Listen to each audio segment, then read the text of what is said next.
le glaive de ta matière grise. Brise cette phallocratie qui te bestialise. Femme, même dans l'ombre, sois la lumière du monde.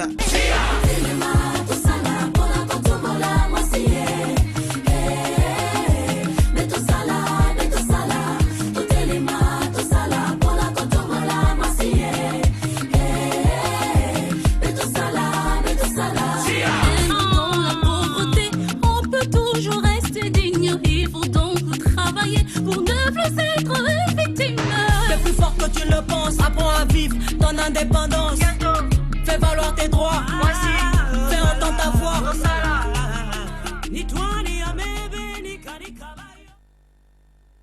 Bonsoir à toutes et à tous et merci de nous retrouver dans l'émission Moins Si Moto. Dans l'émission Moins Si Moto, aujourd'hui nous allons parler de conséquences de violences faites à la femme et à la jeune fille. Ceci pour contribuer non seulement à l'émergence d'une culture, d'un comportement et de pratiques favorables, mais également afin de réveiller les conséquences, plutôt la conscience du public que vous êtes sur les différents aspects de violence basés sur les genres et la jeune fille, leurs méfaits et le voie pour les éviter. Sur ce beau plateau, je ne suis pas seule, je suis accompagnée de deux invités. Ensemble, nous allons essayer de débattre sur les conséquences des violences faites à la femme et à la jeune fille. À ma gauche, c'est Madame Yvette Feza. Bonsoir. Bonsoir. Oui, Madame Yvette Feza est chargée du programme et projet dans l'ONG Afiamama, n'est-ce pas? Oui. Et à ma droite, c'est Maître Héritier Romondo. Il est conseiller juridique à l'ONG Afiamama. Je ne sais pas si vous avez encore d'autres choses à ajouter par rapport à ça. Merci madame, on peut se limiter là, ça va déjà. D'accord, quand j'ai dit que notre émission, nous parlons aujourd'hui des conséquences de violences faites à la femme et à la jeune fille. Nous allons essayer de débattre sur ces sujets. Alors, je vous rappelle que notre émission est en téléphone ouvert. Si vous avez besoin de participer à cette émission, n'hésitez pas à nous appeler, écrivez-nous sur notre numéro qui sera à bientôt affiché dans nos écrans. Notre sujet du jour parle des conséquences de violences faites à la femme. Madame Yvette, quels sont les objectifs, comme vous êtes chargée de programme et de projets dans l'ONG Afiamama? Quels sont les objectifs que l'ONG Afiamama vise dans la province de la Tchoup? Merci beaucoup, Madame Blandine, pour la parole accordée. Oui. Comme étant chargée du programme au niveau de Afiamama, nous avons plusieurs objectifs dont les suivants. À Afiamama, nous militons plus pour les droits de la femme. Et dans ces mêmes cadres-là, nous sommes plus dans la lutte contre les violences sexuelles faites à la femme. Nous sommes dans la lutte contre la promotion des droits. Donc, nous sommes dans la promotion des droits de la femme. Nous sommes dans l'entrepreneuriat. Nous sommes dans la lutte contre le VIH-Sida. Nous sommes aussi dans la lutte contre les changements climatiques. Nous sommes également dans l'autonomisation de la femme. Mais aussi, il y a une thématique que nous sommes en train de développer, c'est la bonne gouvernance. Et c'est ça un peu nos objectifs. D'accord, je ne sais pas si Maître Héritier a quelque chose à ajouter par rapport à ce que Madame Feza vient de nous dire. Oui, merci Madame pour le verbe. Madame Feza, parce que tout brossé, mais s'il faut ajouter, nous dirons que Afiamama fait aussi l'accompagnement juridique et judiciaire de victimes de violences sexuelles. Donc, si vous êtes victime de violences sexuelles, Afiamama est là disponible pour... Justement, Afiamama vous accompagne judiciairement. Il va vous accompagner, que ce soit la phase préjudictionnelle comme la phase juridictionnelle, au parquet, à la police et même au tribunal, même à la cour. Afiamama vous accompagne. Afiamama a ses avocats qui sont là et qui vont vous accompagner. La victime ne paie rien. Tout est à la charge de Afiamama. Donc vous aussi, vous êtes parmi, parce que vous êtes maître avocat, j'espère que vous êtes parmi. Justement. D'accord, merci beaucoup. Nous poursuivons cette émission. Madame Feza, est-ce que vous pouvez nous aider, parce que notre province est habitée actuellement, la grande problématique sociale, c'est de la violence sexuelle. Qu'entendez-vous par violence sexuelle et surtout celle basée sur les genres? Je dirais que vraiment la province de la Tchopo est habitée à ces fléaux. Et nous devons tous lutter. Et pas seulement lutter d'une manière partielle, mais d'une manière aussi efficace. Et c'est pour cela que nous disons que pour réduire les types de violences au niveau des femmes, nous devons amener ces femmes à comprendre même la thématique, la problématique de cette thématique. La violence sexuelle, c'est l'acte sexuel ou une avancée sexuelle non désirée commis contre la volonté de la personne. Et si on parle plus de la personne, on peut mettre la femme, on peut mettre l'homme, on peut mettre aussi les enfants. Mais la violence basée sur les genres est plus axée à quand on dit par exemple les genres féminins, si la violence s'oriente plus vers la femme, là c'est vraiment basé sur les genres. Mais si ça s'oriente aussi vers les hommes, parce qu'il y a les genres féminins, il y a aussi les genres masculins. Oui. Merci beaucoup, Madame Feza, par rapport à notre préoccupation. Et je reviens chez Maître Héritier. Au regard de cette mauvaise réalité sociale, voudrez-vous nous donner les types de violences qui existent? Merci, madame. Une fois de plus, on a oublié peut-être de présenter Afia Mama. Oui, oui. Qui me soit permis de faire un pas rétrograde pour présenter Afia Mama. Peut-être les gens ne connaissent pas Afia Mama. Afia Mama, c'est une asbel. Afia, c'est tel que le mot le précise, c'est en swahili, c'est la santé.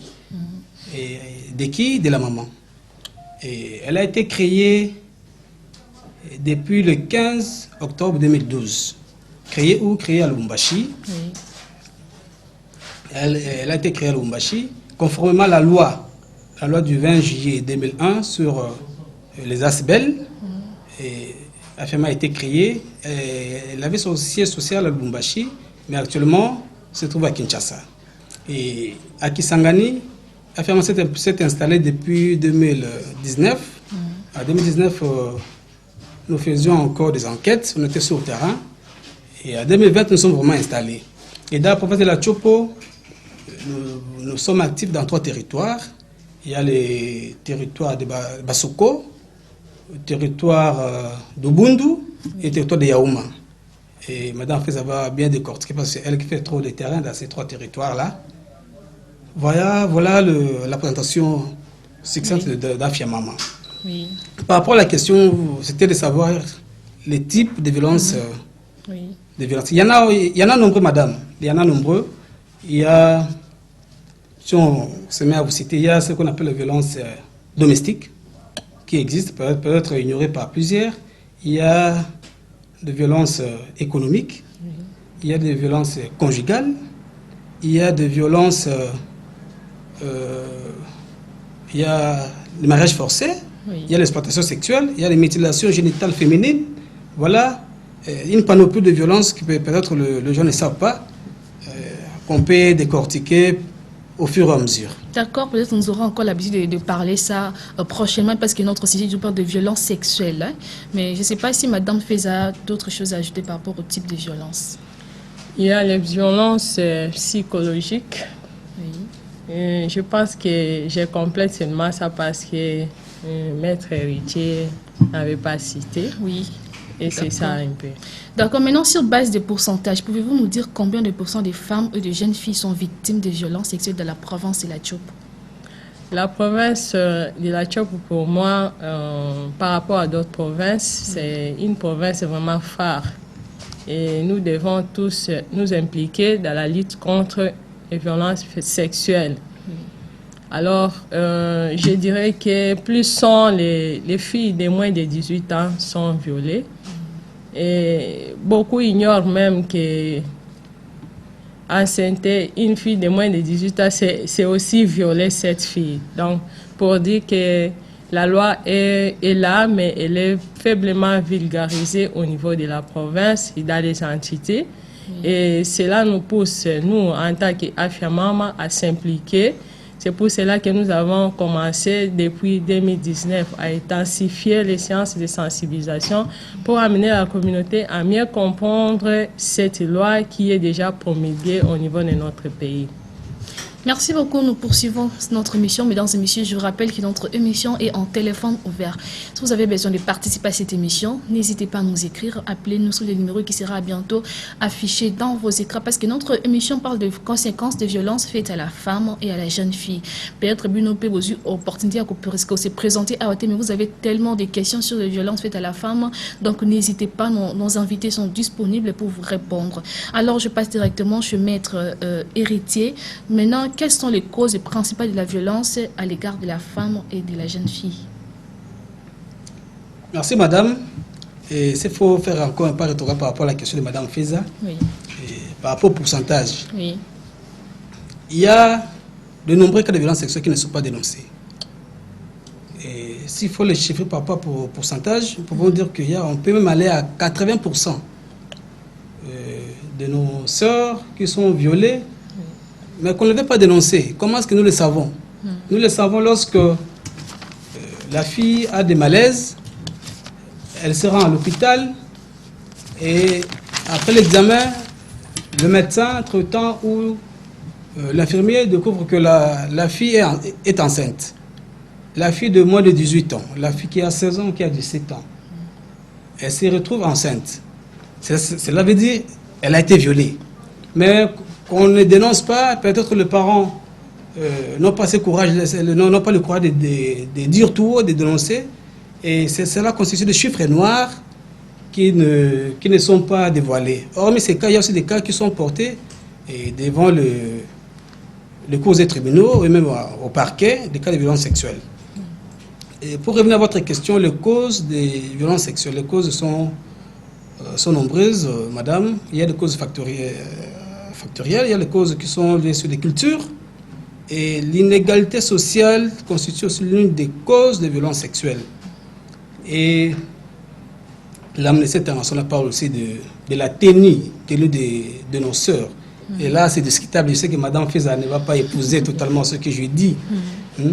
Et parfois, la ténie de nos sœurs est aussi l'une des causes de violences sexuelles. Lorsqu'elles s'habillent d'une manière non décente, et cela pousse parfois les bourreaux, bien les violeurs, à les suivre.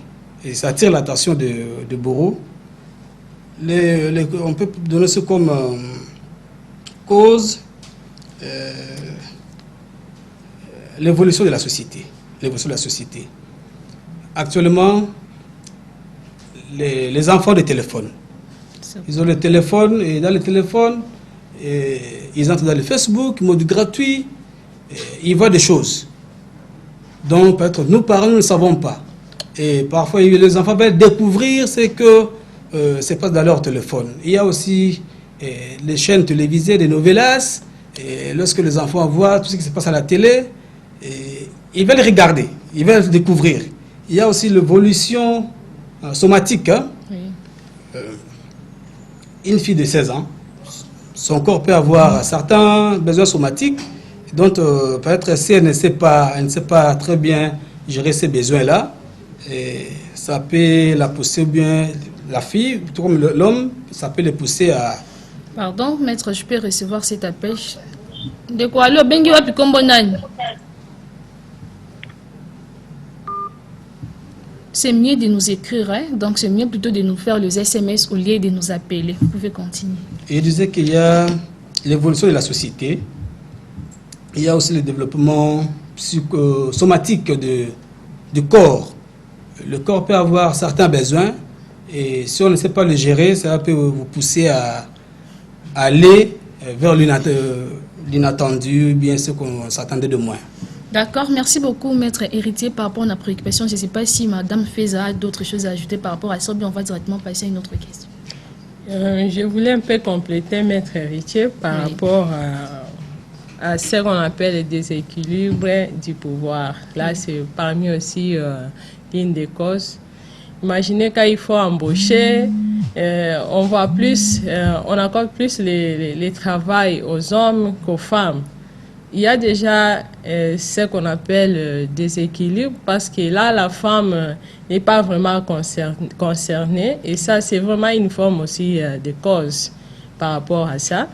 Je voulais peut-être compléter un peu par rapport au rayon d'action. On n'a pas vraiment terminé tout, mais on ne va pas terminer aussi. Oui. À part Afiamam, un projet de lutte contre les violences basées sur les genres, il y a Afiamam comme structure qui est installée aussi dans tous les territoires. Donc, pour dire que nous sommes dans 3 territoires, nous travaillons avec les projets de lutte contre les violences sexuelles, mais dans d'autres dans notre territoire, nous sommes dans les cadres agro-pastoral, nous sommes dans l'entrepreneuriat, nous sommes également dans la lutte contre le réchauffement climatique. D'accord, merci beaucoup par rapport à notre préoccupation Nayo. Je ne sais pas, maître héritier, donc maintenant, que faire lorsque vous êtes violé sexuellement? Parce qu'il y a des victimes, lorsqu'elle est violée, qu'est-ce qu'elle peut faire?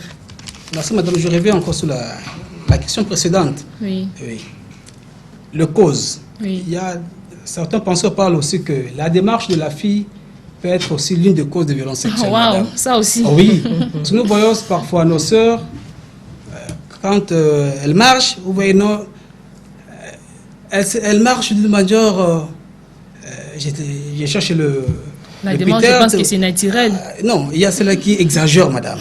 Il y a celle qui exagère. Il y a la démarche de la fille peut aussi attirer l'attention du bourreau. Il y a aussi l'âge. Il y a l'âge. Et d'autres parlent aussi des caractères de la victime. Les caractères de certaines filles. Il y a, non, cette fille a des mœurs légères. Cette fille-ci... elle a des caractères un peu trop légers et cela peut aussi être l'une des causes de violences sexuelles. Oui. Et la question était de savoir... que faire lorsque vous êtes violé sexuellement? Donc, lorsque vous êtes victime, que faire à ces moments-là? Il faut dénoncer, madame. Il faut dénoncer. Et quand on est violé, on ne croise pas le bras. Et dénoncer où? Ce n'est pas auprès du pasteur. Parce qu'il y a certains qui disent, on je vais voir mon pasteur. Non, on dénonce soit à la police, soit au parquet. Et lorsque c'est dans la police, l'OPJ sait ce qu'il va faire pour chercher à mettre la main sur les bourreaux qui est un danger de la société. Et le bourreau doit toujours être mis hors état de nuire. On doit le mettre en dehors de la société parce qu'il constitue un danger de la société. Lorsqu'on les laisse circuler à l'air libre, lorsqu'on les laisse circuler à ciel ouvert, et aujourd'hui, il a violé la fille X, demain, lorsqu'il n'est pas inquiété, il va passer de X à Y, lorsqu'il n'est pas inquiété, il passera jusqu'à Z. D'où l'importance de dénoncer. Et la justice est là, le parquet sont là, et la police est là pour mettre hors état de nuire les bourreaux, les violeurs. Oui, maître héritier, il y a peut-être d'autres personnes qui ont peur de dénoncer. Peut-être ils n'ont pas l'argent ou bien, je ne sais pas, peut-être le procédure ne va pas aller jusqu'à la fin. Qu'est-ce que vous allez dire par rapport à cette situation? Oui. Il y a certains cas pareils. Oui. Il y a ceux-là qui sont victimes de violences sexuelles, oui, mais qui se disent nous avons un bon retour qui est dans l'État. Oui, cela arrive. Mais je ne fais pas la publicité d'Afiamam, mais Afiamam est là pour vous accompagner. Nous sommes là pour accompagner les victimes, les vulnérables, ceux-là qui sont victimes de violences sexuelles. Ils peuvent venir chez Afiamam. Afiamam est là pour les accompagner. J'ai dit que nous faisons l'accompagnement juridique et judiciaire des victimes de violences sexuelles. Et peut-être à la fin, vous allez donner votre adresse parce que les gens vont voir l'analyse, peut-être que les victimes, il va contacter. Je ne sais pas si vous avez quelque chose à ajouter par rapport à ça. Et là, c'est gratuit. Hein? Lorsque vous venez chez nous, vous n'aimez pas débourser 1 franc. Là, on prend en charge, nous faisons tout. Vous n'avez même pas l'obligation de donner à l'avocat, même le transport. Oui. Parce que l'avocat va devenir au parquet, il a les tickets, on lui donne des transports.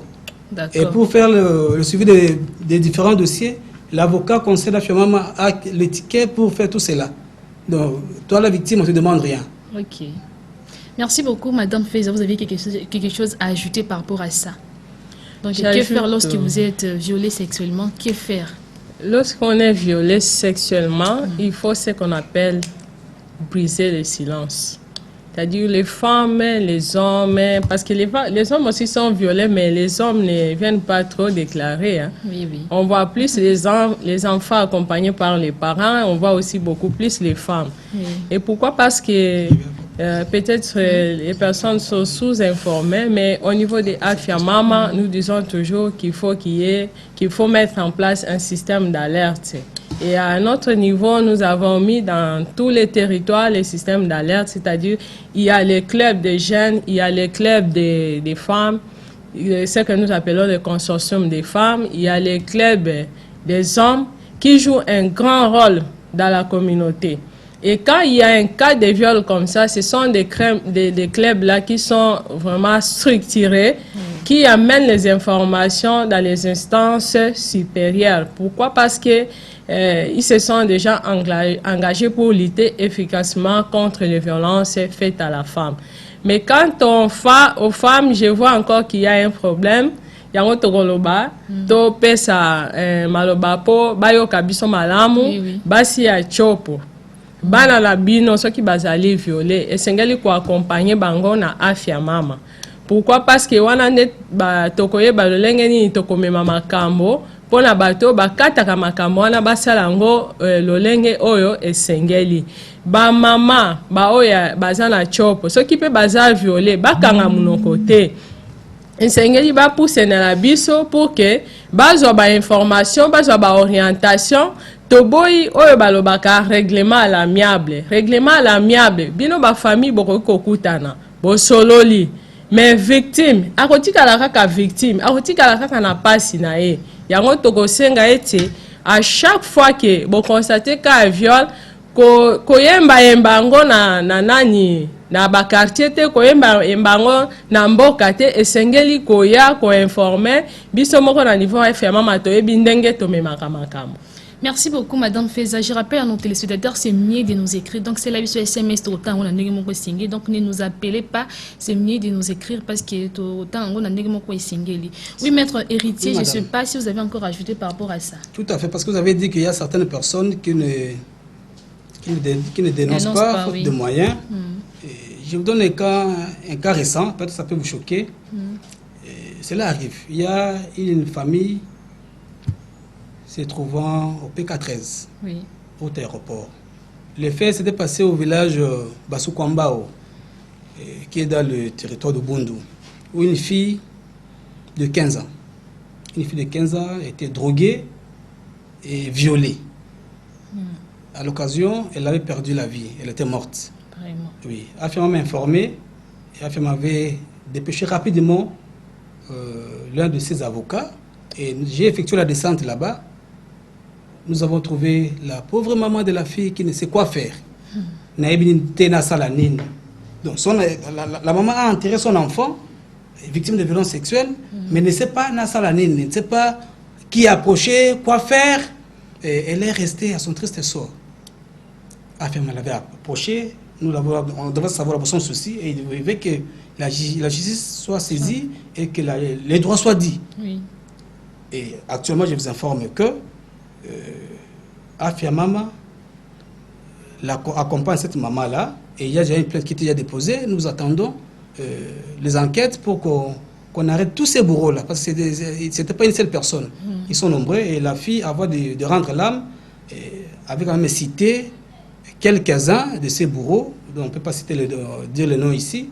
Elle avait cité, et après, elle a rendu l'âme. Afia Maman était descendue sur le terrain, et nous accompagnons cette maman-là. Oui, mais ces derniers temps, il y a aussi une pratique qui se font ces derniers temps dans nos familles. Lorsqu'il va violer moi nanayo, au lieu de dénoncer, il y a problème de concertation entre deux familles. Donc, même nous kwanga, même nous soso, même nous maikemba, donc bobo maman dans la famille. Mais est-ce que vous encouragez cette pratique ou bien vous avez quelque chose à dire par rapport à ça? Franchement, Madame Blandine, nous au niveau des Afia Mama, nous n'encourageons pas cette pratique. Pourquoi? Parce que ils ont un bénéfice. Au bénéfice qu'il y a famille, qu'il y a victime.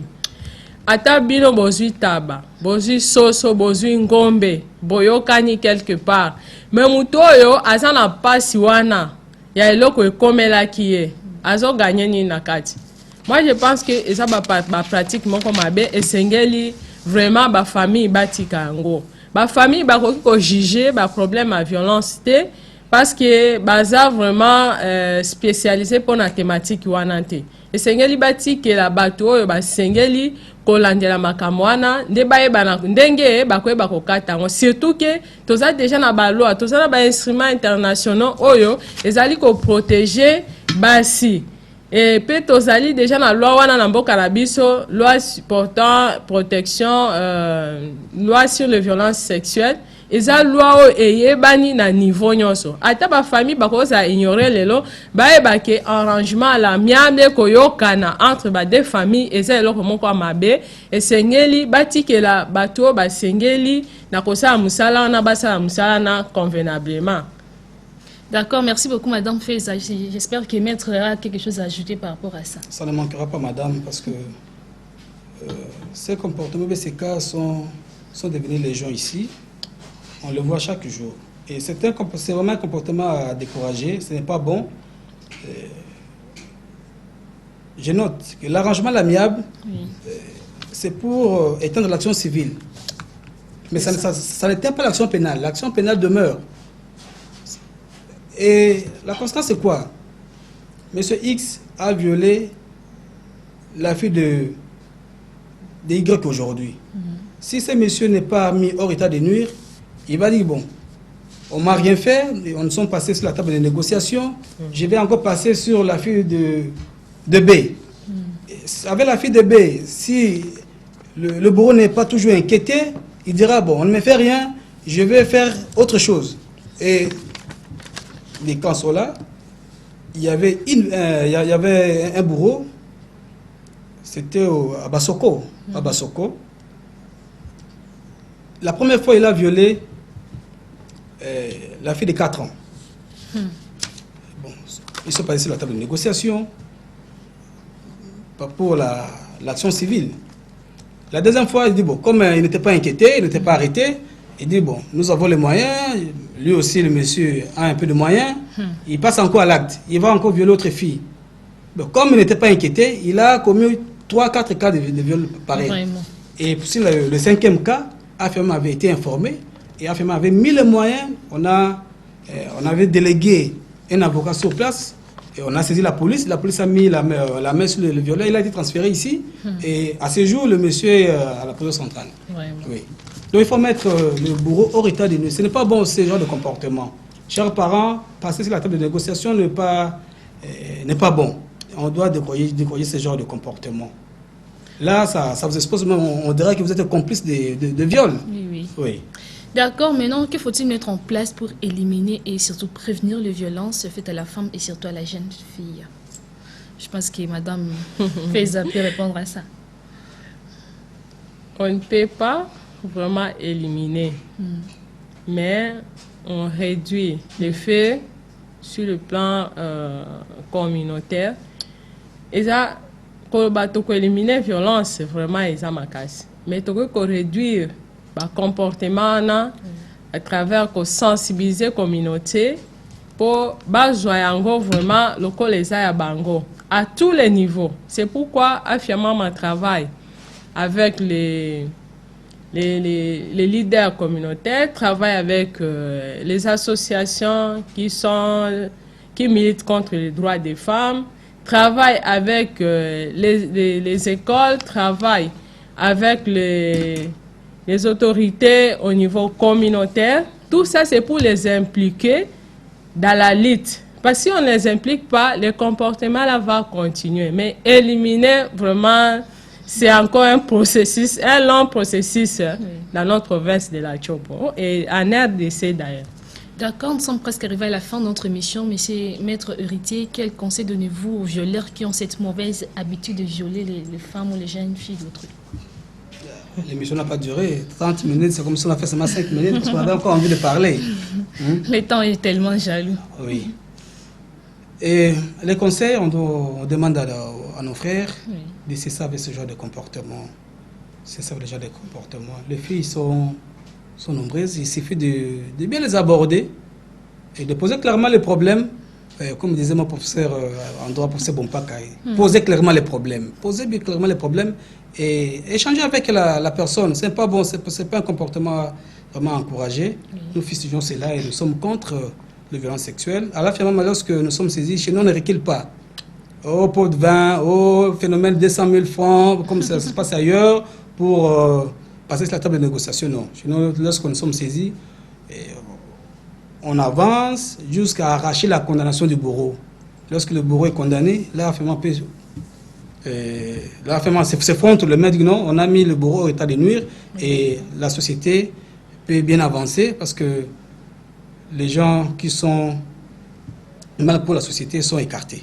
D'accord, et madame va donner un petit conseil surtout aux victimes de violences sexuelles, hein, parce qu'elles sont des victimes. Et maintenant, quel conseil donnez-vous à ces victimes de violences sexuelles?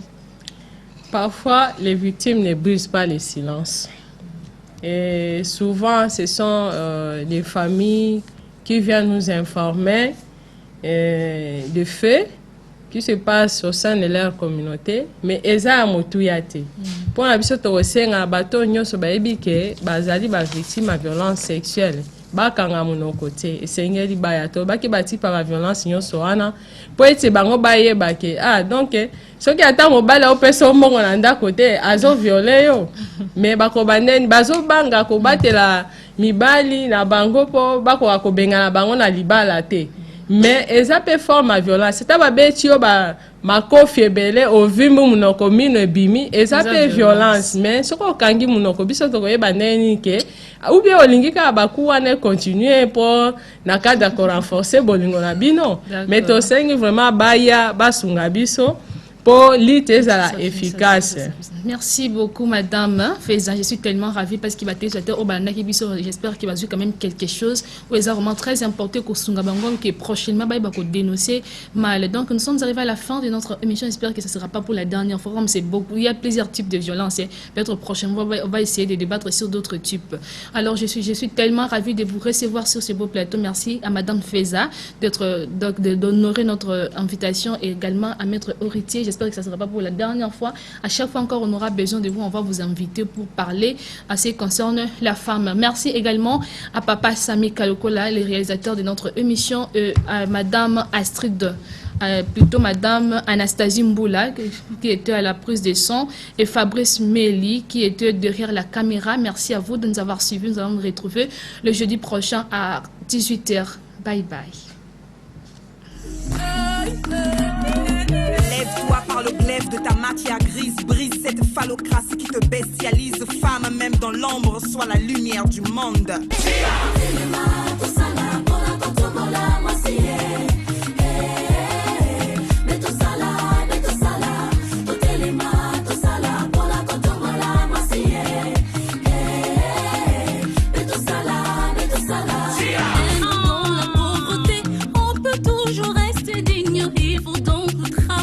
Pour ne plus être victime.